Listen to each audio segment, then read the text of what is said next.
खरं तर त्यांची ओळख जर बघायला गेलं तर नाट्य क्षेत्रामध्ये आहेच, परंतु त्यांचं नावलौकिक आणि त्यांचं कार्य हीच त्यांची खरी ओळख आहे. परंतु एक सर्वसामान्य जर बघायला गेलं एक विचार असतो माणसाचा की बाबा जन्माची सार्थकता कशामध्ये हे जर बघायला गेलं तर आपल्या कर्तृत्वाने सिद्ध होत असतं. आणि हेच कर्तृत्व आणि त्यांचा प्रवास आणि बऱ्याच गोष्टी आपण त्यांच्याकडे जाणून घेणार आहोत. सर्वप्रथम ते व्यक्तिमत्व म्हणजे नाशिकचे जयप्रकाश जातेगावकर सर. खरं तर आज आपण कालिदास कला मंदिरला जे काही नाटकांचे प्रयोग बघत असतो, नवे नवे इतर सामाजिक संस्थांच्या माध्यमातून त्यांचा जर कार्यकाळ जर बघितला आपण तर अप्रतिम असा आहे. जनसमुदाय, जनसंपर्क, नवे नवे सर्वच क्षेत्रातील लोकांचे त्यांचे संबंध हीच त्यांची ओळख आहे. सर, या कार्यक्रमात आपलं खूप स्वागत. नमस्कार. खरं तर आज मला तुमची मुलाखत घेण्याचं योग होतं हे माझ्यासाठी खरंच मी भाग्यशाली म्हणेल. कारण एखाद्या वृक्षाच्या खाली आपण उभं राहणं किंवा बसणं की जो भला मोठा वटवृक्ष आहे, प्रचंड दाट अशी सावली आहे आणि त्या सावलीच्या छायेत आपण बसणं, त्याच पद्धतीने आज मला त्यांची मुलाखत घेण्याचं योगणं त्या पद्धतीचंच आहे. सर, संवादाकडे आपण येतोच आहे. तत्पूर्वी मला थोडंसं आपल्या बालपणाकडे, आपलं बालपण कसं गेलं आणि तो प्रवास कसा होता ऐकायला. लोकसाक्षीच्या सर्व रसिकांना नमस्कार. माझं बालपण तसं खडतर गेलं. मी 6वीत असतानाच माझ्या मातोश्रीचं निधन झालं आणि त्यामुळे घर आणि व्यवसाय या दोन्ही सांभाळताना माझी कसरत करावी लागली. आणि माझ्या आईची इच्छा होती की मी इंजिनियर व्हावं, म्हणून मी 8वीपासूनच 11वीपर्यंत टेक्निकल विषय घेऊन त्यावेळेची जुनी 11वी मी पास झालो. पण नाशिकला हे इंजिनिअरिंग कॉलेज नसल्यामुळे त्यावेळेला पॉलिटेक्निक कॉलेज फक्त धुळ्याला होतं, इकडे नव्हतं. आणि घरात कोणी नसल्यामुळे, मीच मोठं असल्यामुळे मला तिथे जाता नाही आलं. आणि माझं आईचं जे स्वप्न होतं की मी इंजिनियर व्हावं ते मी पूर्ण करू शकलो नाही. म्हणून मी वाणिज्य क्षेत्रात पदवी करायचं ठरवलं आणि BYK कॉलेजला मी 11वी नंतर ॲडमिशन घेतली.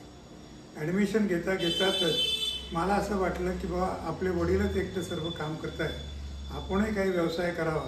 पण हा व्यवसाय करण्यासाठी माझ्याकडे कुठलाही पैसा नव्हता. आणि मग व्यवसाय कसा करायचा, एखादं दुकान घ्यायचं म्हटलं तरी त्याला आर्थिक बाब ही लागतच होती. पण माझी अशी इच्छा होती की बाबा कॉलेज करून आपण काय व्यवसाय करता यावं का असं मला वाटत होतं. माझ्या वडिलांना संगीत नाटकाची आवड होती म्हणून ते नेहमी नाटकाला जात असे. तर मला असं वाटलं आपण हे नाटक ह्या क्षेत्रात उतरूया का, म्हणजे याला दुकान लागत नाही, काही लागत नाही, आपलं नाट्यगृह भाड्याने घेतलं तर आपला व्यवसाय पुढे चालतो असं मला वाटलं. म्हणून मी कॉलेजला FY BComला असताना माझ्या मोठी बहिणीने माझ्याकडे 1000 रुपयाची ठेव ठेवायला दिली होती. म्हटलं या ठेवीतून आपण नाटक करूया आणि आपल्या बहिणीला ते 1000 रुपये परत झाले की परत देऊया. अशा आशाने मी पहिलं नाटक 1970 साली 18 डिसेंबरला गारंबीचा बापू घेण्याचं ठरवलं. आणि त्या मोहन वाघ यांना भेटून त्यांना हे नाटक नक्की केलं. त्यांना ॲडव्हान्स म्हणून मी 500 रुपये दिले आणि उरलेले 500 रुपये जे आहे ते थिएटर भाडं आणि इतर खर्चासाठी ठेवले. आणि माझा पहिलाच नाट्यप्रयोग हा हाऊसफुल गेला. त्यामुळे माझी आणखीन ऊर्जा वाढली. तर मला मोहन वाघांनी सांगितलं की तू 1 जानेवारी 1971 रोजी ह्याच नाटकाचा पुण्यात प्रयोग कर म्हणून. म्हणजे नाशिकमध्ये संधी तर मला होतीच, पण मला लगेच महाराष्ट्रात पुण्यनगरीत प्रयोग सादर करण्याची संधी मिळाली. त्याप्रमाणे बालगंधर्व रंगमंदिरला मी 1 जानेवारी 71ला त्याच नाटकाचा प्रयोग केला.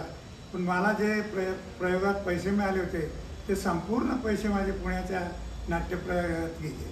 त्यानंतर मला असं वाटलं की बाबा हा व्यवसाय तर खूप विचित्र दिसतो. आधी मला बरोबर असं वाटलं होतं की प्रत्येक नाटक हे हाऊसफुल जातं आणि आपल्याला प्रत्येक नाटकात पैसे मिळतील अशी माझी धारणा होती. पण तसं काही झालं नाही. पण मी चिकाटीने म्हटलं की आता आपण हा व्यवसाय अंगीकारलाच आहे तर आपण ह्याच्यातच राहायचं आणि जिद्दीने मी त्याच्यातच राहून पुढे प्रवास करीत राहिलो. नक्कीच. खरं तर एक संघर्ष असतो सर प्रत्येक प्रवासामागे किंवा प्रत्येक कार्यामागे आणि त्या पद्धतीने आपण या पुढे आलेला आहात. सर, आपण शिक्षणाकडे असताना किंवा आज जर बघायला गेलं तर आपलं नाव आहे, सगळ्या गोष्टी कुठेतरी एक जुन्या आठवणीला उजळा येत असतो. आज तुमचा एक मित्रपरिवार असेल, एक जुन्या आठवणी असतात, काय साधारण त्यांची भावना असते? नाही, आज बघा की आम्ही 1964ला 8वीला होतो आणि त्यावेळेला असं होतं की टेक्निकल ही फिरतं असायची. कधी पेठे हायस्कूल असायचं तर कधी आता ते बिटको हायस्कूल म्हणता तुम्ही, पण त्यावेळेला त्याला न्यू हायस्कूल म्हणायचं. कधी रुंटा हायस्कूलला असायचं, पण त्या वर्षी त्यांनी मी हायस्कूलला होतो आणि त्याची तुकडी होती 8वी ग. 1964 पासून आजपर्यंत आम्ही 8वीचे जे मित्र आहे दर 4 जुलैला म्हणजे उद्या आम्ही ते सगळे एकत्र भेटणार आहोत. त्यातले काही लोकांचं आमचं निधन झालं, आमच्यातले काही अणुतज्ञ झाले, काही मोठमोठ्या हुद्द्यावर गेले, कारण ती सगळी लोक टेक्निकल विषय घेऊन इंजिनियर होऊन पुढे गेली. तर कोणी टी व्हीच्या ह्याच्यात आहे, तर कोणी मोठमोठे शोध लावतो आहे, अशी सगळी आमची मंडळी आहे आणि आम्ही प्रत्येक 4 जुलैला एकत्र भेटतो. आणि माझ्या या प्रवासात म्हणजे इकडे कॉमर्सला असताना मला सगळ्या मित्रांनी मदत केली नाटक सादर करण्यात. म्हणूनच माझ्या नाट्यसंस्थेचं मी फ्रेंड सर्कल नाव ठेवलं आणि हे फ्रेंड सर्कल नाव ठेवण्यामागेही घरची मला धाक होता की आपले वडील आणि आपले बाकी कुटुंबीय नाटक धंद्याला परवानगी देणार नाही, कारण ते म्हणतील की तू काय नाटक तमाशे करायला लागला, असा त्यांचा विचार होईल. म्हणून मी फ्रेंड सर्कल नावाने हा व्यवसाय सुरुवातीला करत होतो. त्यामुळे घरच्या लोकांनाही समजत नव्हतं का हा व्यवसाय कोण करत आहे. वा, खरं तर हा प्रश्न मी पुढे ठेवलेलाच होता की नेमकं फ्रेंड सर्कल नाव कसं मिळालं, परंतु या उत्तरातनं ते देखील आम्हाला म्हणजे आज कळालं की बाबा अशा पद्धतीने मित्रांचं एक सहकार्य होतं आणि त्या नावाने पुढे सगळा वारसा किंवा वाटचाल पुढे सुरू झाली.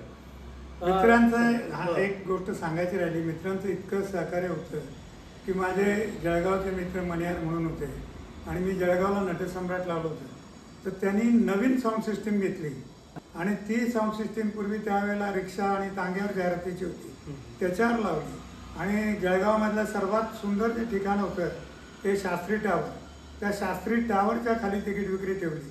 ते इतकं या मित्रांनी माझ्यासाठी खूप काही केलं आणि त्यांच्यामुळेच मी या व्यवसायात टिकून राहिलो. वा वा, खरं तर आज त्यांना देखील तेवढाच आनंद होत असेल, कारण आनंदाचा प्रश्न म्हणजे कुठेतरी आपल्या आवडत्या मित्राने म्हणा किंवा मोठ्या उद्योगवरती किंवा प्रतिष्ठा या सगळ्या गोष्टीने त्याने आपलं नाव घेणं ही सुद्धा फार त्यांच्यासाठी अभिमानाची गोष्ट असते आणि आज त्या माध्यमातून त्यांनाही आनंद वाटत असेल हे मात्र नक्की. सर, फ्रेंड सर्कल या नावाने आपण सुरू केलं, सुरुवात कशी झाली?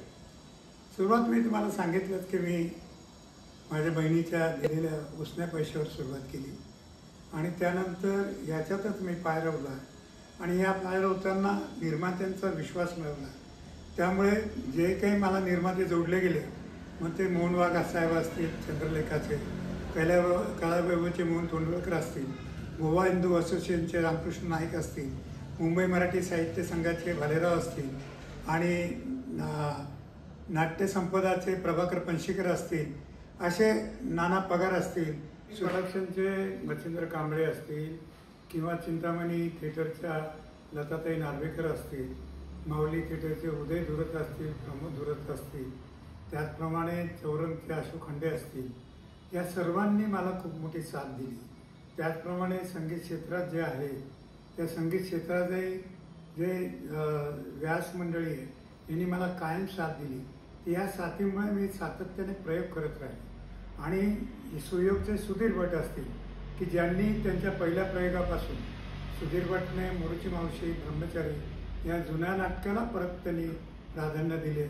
त्याचप्रमाणे दुर्वाची जोडीकार असतील, बाळ कोलेटकर साहेब असतील, या सगळ्यांची नाटकं मला मिळाली आणि ही नाटकं मिळाल्यामुळे आणि या नाट्य असल्यामुळे मला वसंतराव कानेटकर साहेब असतील किंवा तात्यासाहेब शिरवाडकर असतील यांचा कायम आशीर्वाद मिळत राहिला. त्यांच्या आशीर्वादामुळेच आजपर्यंत 55 वर्ष झाली मी ह्या व्यवसायात टिकून आहे. वा, खरं तर खूप छान असा प्रवास आहे सर आपला. परंतु हे करत असताना माणसं जोडत गेलीत आपण आणि जोडली गेलीत आपल्याला, कारण काय ते कर्तृत्व आणि नवे नवे एक माणसाचा एक स्वभाव असा असतो की बाबा स्वतःहून बोलावंसं वाटणं किंवा भेटावं असं वाटणं, हे जर बघायला गेलं तर सरांची खरी ओळख आहे. हे करत असताना आपण सामाजिक क्षेत्रामध्ये देखील तेवढंच काम करतात, नवे नवे आज सार्वजनिक वाचनालय असेल. हा प्रवास कसा सुरू झाला सर? हा प्रवास सुरू होण्याचं कारण म्हणजे मी तात्यासाहेब शिरवाडकर यांच्याकडे कायम त्यांच्याकडे बसत असेल, तर त्यावेळेला त्यांचा स्वभाव मी बघितला. एक सामान्य माणसाला सुद्धा ते जवळ घेतात आणि एवढं हिमालयाच्या उंचीचं जे व्यक्तिमत्व आहे तो असा वागतो. त्याचप्रमाणे कानेटकरांच्या बरोबर अनेक ठिकाणी मला जाण्याचा, त्यांच्याबरोबर प्रवास करण्याचा, त्यांना प्रमुख पाहुणे म्हणून घेऊन जाण्याचा अनेक प्रसंग आले आणि त्यावेळेला त्यांच्या पुढच्या नाटकाच्या ज्या कल्पना असायच्या ते त्या मला गाडीच्या प्रवासात सांगायचे. तेव्हा त्यांच्या हा कल्पनाशक्तीचा प्रवास, सामान्य माणसाकडे ही लोक कशी बघतात आणि त्याच्यावर नाटकं कशी व्यक्तात तर असा हा प्रवास मी बघितला. आमचे श्रीराम लागू नटसम्राट नाटकाचे काम करत असताना त्यांना फक्त 300 रुपये नाईट मिळायचे, पण या 300 रुपयातले 150 रुपये ते बॅकस्टेजला द्यायचे. तर या सगळ्यांचा स्वभाव बघून मलाही वाटलं की आपण सामाजिक क्षेत्रात काम गेलं पाहिजे. म्हणून मी हँडिकॅप संस्थेत काम केलं. National association for the blind याचा मी महाराष्ट्राचा खजिनदार आहे. मी नामको चॅरिटेबल ट्रस्ट आहे, जे कॅन्सर हॉस्पिटल आहे, तिथे मी अध्यक्ष म्हणून, सेक्रेटरी म्हणून, विश्वस्त म्हणून काम केलं. मी नाट्य परिषदमध्ये, अखिल भारतीय मराठी नाट्य परिषद जी मध्यवर्ती शाखा आहे मुंबईची, तिथे मी 25 वर्ष काम केलं आणि तिथे सहकार्यावर म्हणून मी 10 वर्ष काम केलं. आणि माझ्याच कारकिर्दीत त्यावेळेला यशवंतराव चव्हाण नाट्य संकुल मुंबईला तयार झालं. तर ही जे काही आहे, तर ही आमची जी नाटकाची मंडळी आहे, तर यांची जी सेवा जी बघितली, सामान्य माणसाची रचना बघितली. आमचे प्रभाकर पंशीकर ज्यावेळेला दौऱ्यावर जायचे त्यावेळेला कुठे त्यांना एखादी लॉजला जरी त्यांना रूम नाही मिळाले तर ते जनरलमध्ये झोपायचे आणि एखाद्याच्या घरून डबा मागून घ्यायचे, भाकरी आणि भाजी खायचे. हा त्यांचा स्वभाव बघितला तेव्हा ही जी उंच माणसं आहे, जी उत्तुंग माणसं आहे, म्हणजे बाबा आमटेंकडे पण मला जाण्याचा योग आला. तेव्हा बाबा आमटेसारखा माणूस बघितल्यानंतर की ज्याने आपलं सर्वस्व कुष्ठरोगासाठी अर्पण केलं आणि ते काय करताय हे तिथे प्रत्यक्ष जाऊन मला आनंदवनात जाऊन बघायला मिळालं. त्यामुळे याचा खूप मोठा परिणाम या व्यवसायामुळे मला लता मंगेशकर असतील, त्यांचं कुटुंबीय असेल, या सर्वांपर्यंत मला जाता आलं. ह्या नाट्यसृष्टीतील आमचे जे काही कलाकार आहेत ते सगळ्या दिग्गज कलाकारापर्यंत मला जाता आले. आणि त्यामुळे लता मंगेशकर असतील, आशा भोसले असतील, हृदयनाथ मंगेशकर असतील, मच्छिंद्र कांबळे असतील किंवा आमचे सगळे लोक ही माझ्या घरी जेवायला येऊन गेलेली आहे. तर त्यांचा जो एकोपा आहे, त्यांचं रंगभूमी सोडून जे वागणं आहे ते बघितल्यानंतर मला असं वाटतं आपण त्यांच्या पुढे काहीच काम करत. माझ्या या प्रवासात मला तमाशा सुद्धा करायला मिळाला आणि त्यांचे पावसाळी खेळ थिएटरमध्ये व्हायचे. या पावसाळी खेळ करताना त्यांना फक्त शिदा लागायचा आणि विठाबाई नारायणगावकर असतील, नंतर माडिक साहेब असतील किंवा रघुवीर खेडकर असतील, काळूबाळू असतील, या सर्वांशी माझा संपर्क आला. आणि पुढे नटरंगी नार जे आपण म्हणतो की सुरेखा पुणेकर असतील, त्यांचे निर्माते बाबा पठाण असतील, तर या सगळ्या क्षेत्राशी माझा संबंध आला. तेव्हा या लोकांचं व्यक्तिमत्व मला जवळून बघायचं. आणि विठाबाई नारायणगावकरांचा मला मुंबईमध्ये मी प्रयोग करत असताना माधव गडकरी लोकसत्तांचे जे संपादक होते त्यांनी मला सांगितलं की आपण यांचं मुंबईच्या टाउन हॉलमध्ये प्रयोग करू. आणि हा नरिमन पॉईंटच्या टाउन हॉलमध्ये त्यांनी तमाशाचा प्रयोग केला आणि विठाबाईला तिथून नाव मिळालं. महाराष्ट्र सरकारने विठाबाईच्या नारायणगावकर नावाने ट्रस्ट निर्माण केला आणि आज विठाबाई नारायणगावकरांच्या नावाने बक्षिसे दिले जात आहे. ती हा कुठेतरी माझा त्यांच्याशी संबंध आला. आणि मी नुसतंच नाशिकमध्ये प्रयोग सादर करत नाही, तर मराठी माणूस जिथे आहे त्या सर्व ठिकाणी मी प्रयोग करतो. महाराष्ट्रात तर करतो, पण ज्या ठिकाणी मराठी माणूस आहे त्या सर्व ठिकाणी मी प्रयोग करतो. तर असं प्रयोग करण्याचं मला भाग्य केवळ या व्यवसायात मी असल्यामुळे मला मिळालं. आणि यामुळे अनेक प्रसंग मी बघितले की एकदा आमच्या नाटकाचा प्रयोग होता, त्याच्यात वसंतराव देशपांड्यांची शेवटची भूमिका होती आणि त्यानंतर ते भूमिका करणार नव्हते. त्यावेळेला ते नाटक लागल्यानंतर पसनाट्य मंदिरला, तर सकाळी जे 9 वाजता तिकीट विक्री सुरू झाली ती 11 वाजता हाऊसफुल होऊन संपली. आणि 4 दिवस आमचं आधी बुकिंग सुरू होतं आणि प्रयोगाच्या दिवशी एक नवीन तरुण जोडपं आलं आणि ते म्हणे आम्हाला 2 तिकीट पाहिजेत. मी म्हटलं आता तिकीट तर कधी संपली, तुम्हाला कुठे देणार. मध्ये आम्ही एक्स्ट्रा खुर्च्या टाकूनही संपून गेलो होतो. कट्यार काळजात घुसली या नाटकाचा तो प्रयोग होता आणि वसंतराव देशपांड्याची त्याच्यात शेवटची भूमिका होती. तर ही जोडपं हलायलाच तयार नाही. तर त्या जोडप्याने आम्हाला जी करून कहाणी सांगितली त्यावेळेला मला एकदम खाटकन असं माझा विचार मनात आला की यांच्यासारखी लोक आज दिसली तर हा नाटक धंदा कधीच मरू शकत नाही. तर त्यांनी मला सांगितलं की तुमचा जेव्हा प्रयोग लागला त्यावेळेला आधीमध्ये तारीख होती, पगाराची तारीख नव्हती आणि आमच्याकडे 2 तिकीटं काढण्यासाठी त्यावेळेला तिकिटाचे दर फक्त 7.5 रुपये होते आणि 15 रुपये सुद्धा त्यावेळेला नव्हते. तर म्हणे आमच्याकडे ते पैसे नसल्यामुळे आम्ही तिकीट काढायला येऊ शकलो नाही. आज आमच्या घरची आम्ही रद्दी विकली आणि त्याच्यातून 15 रुपये आणले आणि आम्ही नाटकाला आलो आहे. तर ही नाट्यरसिक जेव्हा महाराष्ट्रात आहे तोपर्यंत ही रंगभूमी अवघात चालू राहणार. Yes yes. खरं तर अशा पद्धतीने सर ज्यावेळेस प्लॅटफॉर्म कुठेतरी लोकांना आपल्या माध्यमातून उभारा करतो नाट रसिक प्रेक्षकांना विशेष करून, त्यावेळेस तो जे काही आनंद असतो किंवा जे समाधान असतं ते कुठे न सामावण्यासारखं असतं. आणि त्या गोष्टी जर बघायला गेलं तर माणसाच्या मनाला या प्रफुल्लित करत असतात, एक ऊर्जा देत असतं. अशा पद्धतीने जर बघायला गेलं तर आपलं काम आहे. मग अशी आपण एक उल्लेख केला की अशी काही दिग्गज मंडळी की जे काही पिढ्यातून ते पुस्तकात त्यांना बघतात, कारणपूर साहेबांचं नाव घेतलं वगैरे सगळ्या गोष्टी, आणि अशा लोकांच्या सानिध्यात आपल्याला राहायला मिळालं, तो योग आपल्याकडे आला. मग अशी म्हणालात की बाबा कुठेतरी हे सगळे दिग्गज मंडळी, हे सगळे माणसं आपल्याकडे येऊन गेलेत किंवा त्यांच्या सहवासात आपल्याला राहायला मिळालं, हा आपला मोठेपणा आहे सर. पण ही माणसं जोडण्याची जी कला आहे किंवा ह्या लोकांना अभिप्रेत असणारं आपल्याकडनं जे मिळणारं गोष्टी असतात त्या आपण देत आल्यात म्हणून हे कुठेतरी शक्य होत आहे. नाही, तुमचं म्हणणं खरं आहे की व्यवस्थापन क्षेत्रात जे आहे तो प्रामाणिकपणा जर ठेवला तर तुम्हाला आयुष्यात काही कमी पडत नाही. आणि आम्ही आमचे संबंध निर्माता आणि कलाकाराशी हे फक्त नाटकापुरते नाही आहे, हे कायमस्वरूपाचे असतात. त्यांना कुठे काही अडचण असली, कुठे त्यांची गाडी बिघडली, कुठे एखाद्याला काही अटॅक आला किंवा काही त्यांना मेडिकलची मदत लागली तर आम्ही सदैव त्याच्यासाठी तत्पर असतो. आणि त्यामुळे त्यांचे आमचे संबंध जे आहेत ते फक्त निर्माता आणि कॉन्ट्रॅक्टर असे न राहता ते आमचे कौटुंबिक संबंध निर्माण झाले. या संबंधामुळे भरत जाधव साहेब असतील तर ते आमच्याशिवाय कुठेच कोणाला नाटक देत नाही. तर या संबंधामुळेच हे संबंध प्रस्थापित होऊ शकते. नक्कीच नक्कीच. खरं तर ही कनेक्टिव्हिटी फार महत्वाची असते. सर आतापर्यंत बरीच कलाकार असतील, बरेच वेगवेगळ्या क्षेत्रातील लोक आहेत ते आपल्याला जोडले गेलेत, नवे नवे सहवास कायम लाभला गेलेला आहे. बऱ्याच आठवणींचा तुमच्याकडे ठेवा असेल किंवा दिग्गज मंडळी मगाशी आपण उल्लेख केला, एखादी अशी आठवण सर की आपल्याला एक कौतुकाची छाप असते किंवा एखादा प्रसंग असा असतो की तो आपल्याला कायमस्वरूपी लक्षात असतो. नाही, असं झालं की मी वसंत व्याख्यानमालेचा उपाध्यक्ष होतो. जवळपास 25 वर्ष मी वसंत व्याख्यानमालेचं काम केलं आणि आमच्या वसंत व्याख्यानमालेचं 75वं वर्ष होतं. त्यावेळेला आमच्या सगळ्या लोकांनी असं ठरवलं की आपण याचं उद्घाटन लता मंगेशकर यांच्या हस्ते करू आणि समारोप जे आहे तर त्यावेळेचे जे मुख्यमंत्री होते आदरणीय मनोहर जोशी यांच्या हस्ते करू असं ठरलं. तर मी जेव्हा उद्घाटनाला लताताईंना बोलवलं तर त्यांनी कुठलाही आढावेढा न घेता ते आले. ते आल्यानंतर त्यांनी मला सांगितलं की उद्घाटन झाल्यानंतर त्यांनी मला स्टेजवरच विचारलं की लोक नुसतं कार्यक्रमाला बोलवतात पण घरी जेवायला बोलवत नाही. आणि मी म्हटलं या एवढ्या मोठ्या विश्वाच्या गायिका आपल्या घरी येतील जेवायला, तर मला आश्चर्याचा धक्का बसला. आणि मी घरी फोन केला की बा लता मंगेशकर जेवायला येत आहे तर तुम्ही तयारी करा.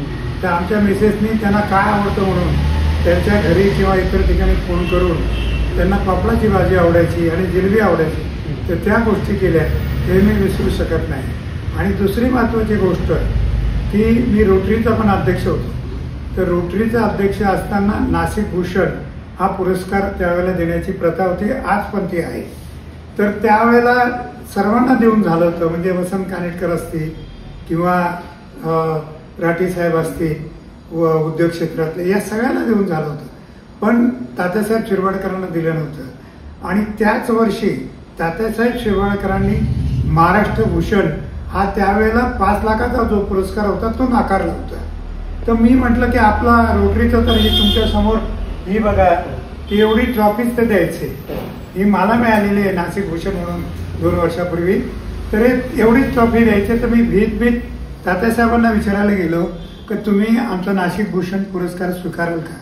तर त्याने हो म्हटलं. आणि हो म्हटलं तर माझ्या पुढे प्रश्न आला की तात्यासाहेबा एवढी मोठी व्यक्ती त्यांच्या हस्ते आपल्याला हा द्यावा लागेल. आणि मी हा विचार करत असताना एक 2-3 महिन्याचा कालावधी निघून गेला. आणि नंतर मी बाळासाहेब म्हणजे हृदयनाथ मंगेशकरांना फोन केला की दीदी येतील का? तर ते म्हणे येतील. आणि त्याच वेळेस तात्यासाहेब आजारी पडले आणि ते कुठल्याही हॉस्पिटलला ॲडमिट नव्हता, घरीच होते. तर मग असं ठरलं की फक्त लता मंगेशकर, मी आणि हेमंतराव टकले हे 3च लोक जाऊन त्यांना बेडवर ते देतील. तर त्या आल्या आणि त्या म्हटल्या मला की बघ म्हणजे सगळे लोक मला या नाट्यसृष्टीत जरी माझं नाव जयप्रकाश असलं तरी ते जयाच मला म्हणतात, तुझ्यामुळे मला तात्यासाहेबांना भेटता आलं, त्यांच्या पायाशी बसता आलं.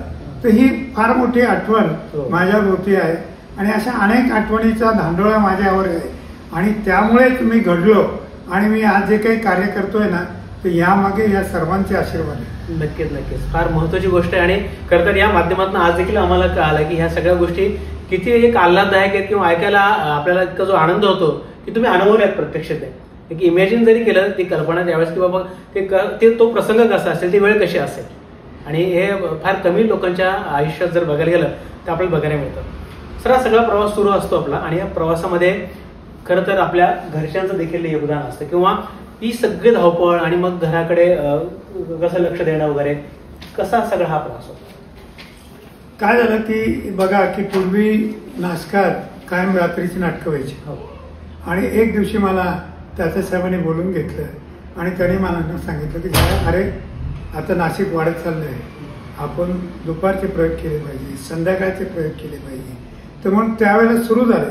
पण पूर्वी सगळे रात्रीचे प्रयोग होते आणि रात्रीचे प्रयोग असल्यानंतर प्रयोग सुटल्यावर माझे सगळे स्नेही एकत्र यायचे आणि त्यावेळेला आपल्या जुन्या एसटी स्टँडमध्ये चहाचा खूप मोठा अड्डा होता आणि त्या शेट्टींचं तिथे हॉटेल होतं. तर आम्ही चहा प्यायला जायचो. रात्रीचे 2-2:30 व्हायचे आणि दुसऱ्या दिवशी मला उठायला उशीर व्हायचा.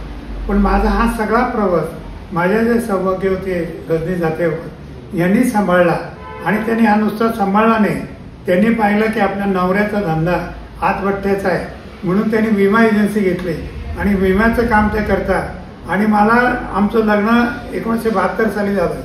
तर आज माझ्या लग्नाला जवळजवळ 53 वर्ष झाले.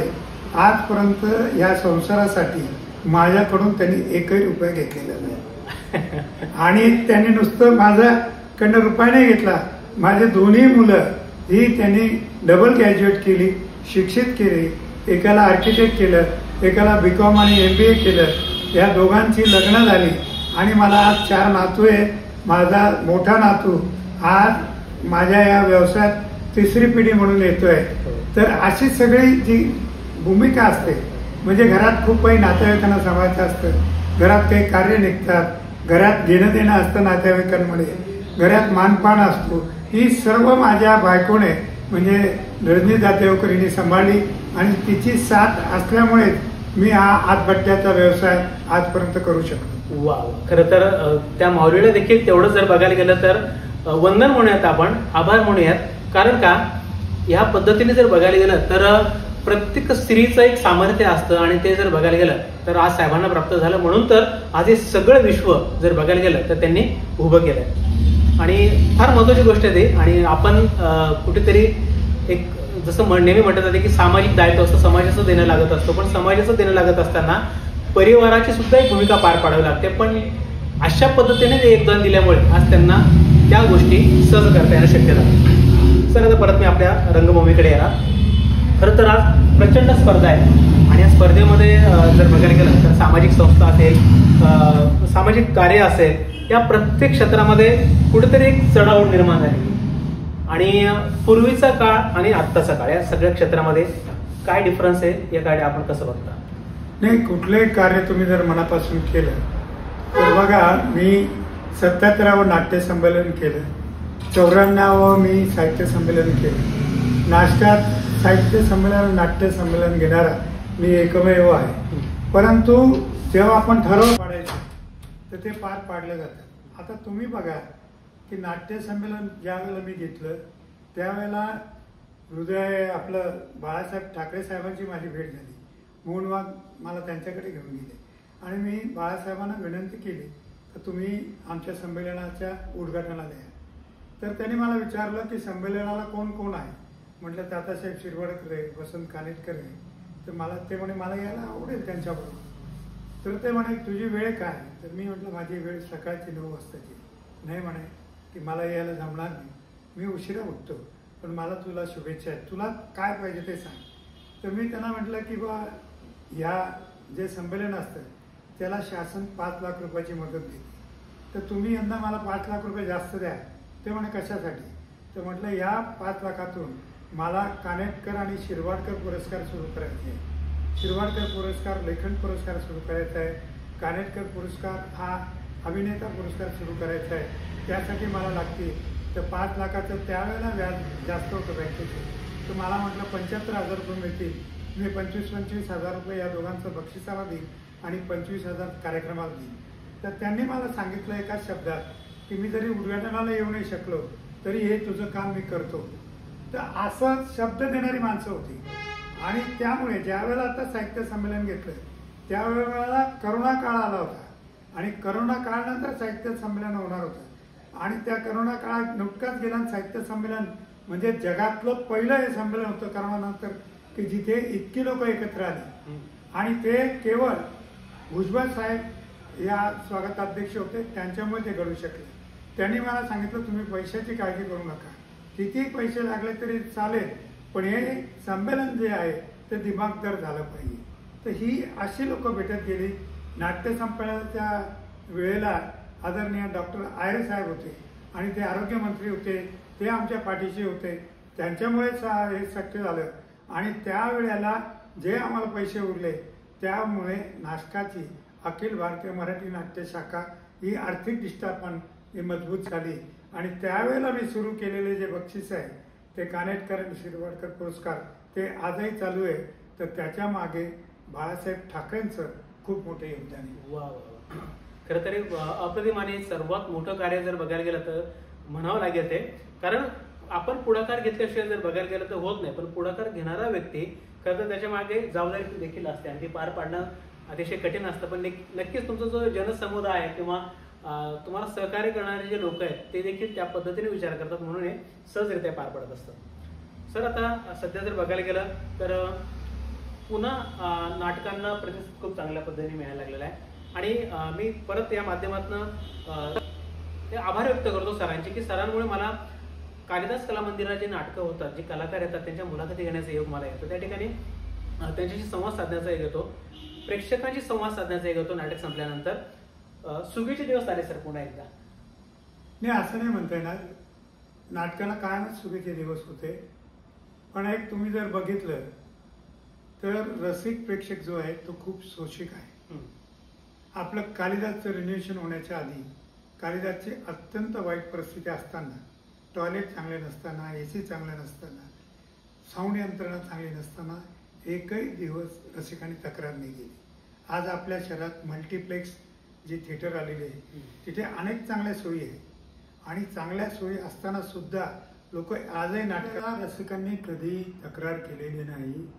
तुम्हाला सांगतो काही वेळेला म्हणजे आता कसारा घाट भुजबळ साहेबांनी मोठं केला आहे, पण त्यावेळेला सिंगलच घाट होता आणि कायम नाटकाच्या गाड्या कसारा घाटीत अडकायच्या आणि नाटकाच्या गाड्याचा उशीर व्हायचा. 12 वाजेपर्यंत 1 वाजेपर्यंत रसिक थांबले, तिकिटांचे पैसे परत घेतले नाही. एखाद्या वेळेस संपूर्ण शहराची लाईट गेलेली असली तर आम्ही गॅस वत्त्यामध्ये प्रयोग केले, ते सुद्धा लोकांनी ॲक्सेप्ट केले.